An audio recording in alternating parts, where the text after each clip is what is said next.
তরা বিল্টু স্মৃতি হাট। আজকে আমরা দুই ভাই বোন আসছি এই তরা বাজারে।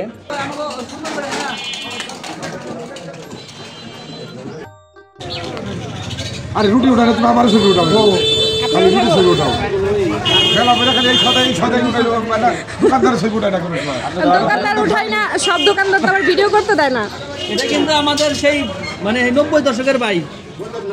এই ছোটবেলায় দিকে ওনার দোকানে এই থাপড়ানের রুটি আর রসগোল্লা খাইতাম, পেট ভরে দিত।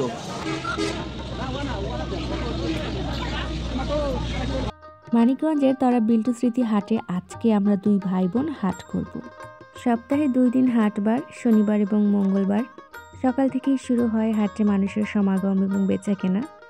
তো এই হাটে অনেকেই আসে, বাজার তো প্রতিদিনই বসে। আর যারা প্রবাসে থাকে একটা সময় প্রচুর এই হাটে আসতো, তারা তো এই হাটটাকে অনেক মিস করে।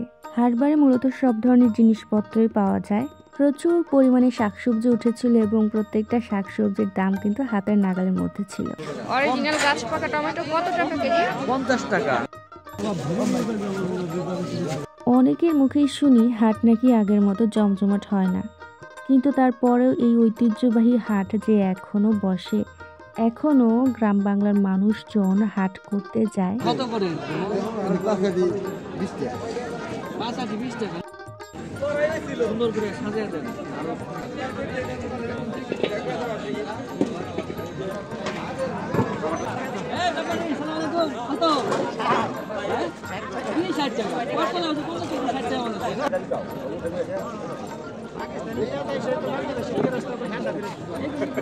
আলু কত করে?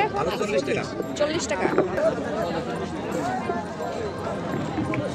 এই যেটা সবচেয়ে সুন্দর।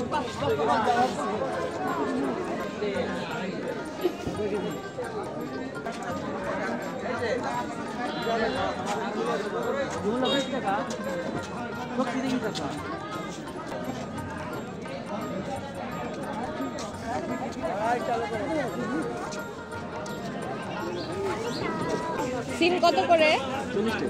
40 টাকা। 10 টাকা পিস? 10 টাকা পিস। আল্লাহ, এখন 10 টাকা পিস হয়ে গেছে।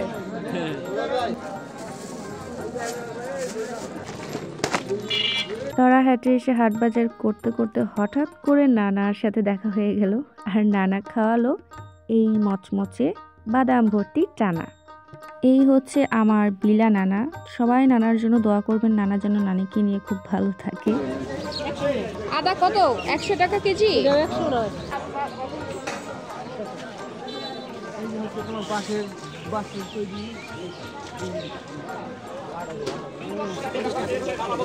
লবণ কত করে? খোলা লবণ। এগুলা কি গরুকে খাওয়ায় না মানুষও খায়? 220 রসুন।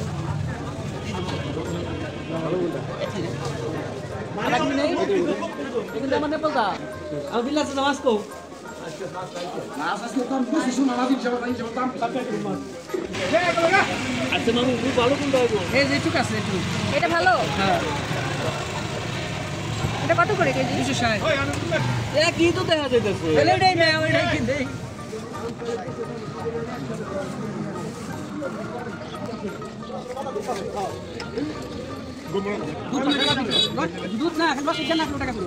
রসের গন্ধ পাওয়া যায় না?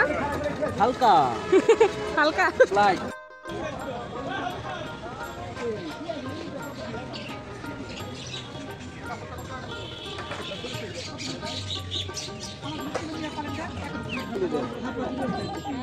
হলো ডিম করা মুরগি।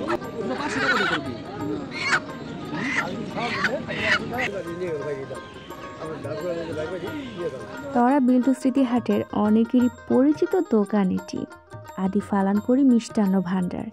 এই দোকানের মিষ্টি অনেকেই খায়। এই যে সেই থাপড়ার রুটি আজ থেকে প্রায় আরো 20-25 বছর আগে যখন ছোটবেলায় হাটে আসতাম 2 টাকা পিস রুটি খেতাম। বিলা নানা টানা খাওয়ালো আর নিখিল কাকা আমাকে এই চানাচুরের প্যাকেটটি গিফট করলো। তো এই ছিল আমাদের তরা বিল্টু স্মৃতি হাট থেকে বাজার সদাই। সবাই খুব ভালো থাকবেন, টাটা।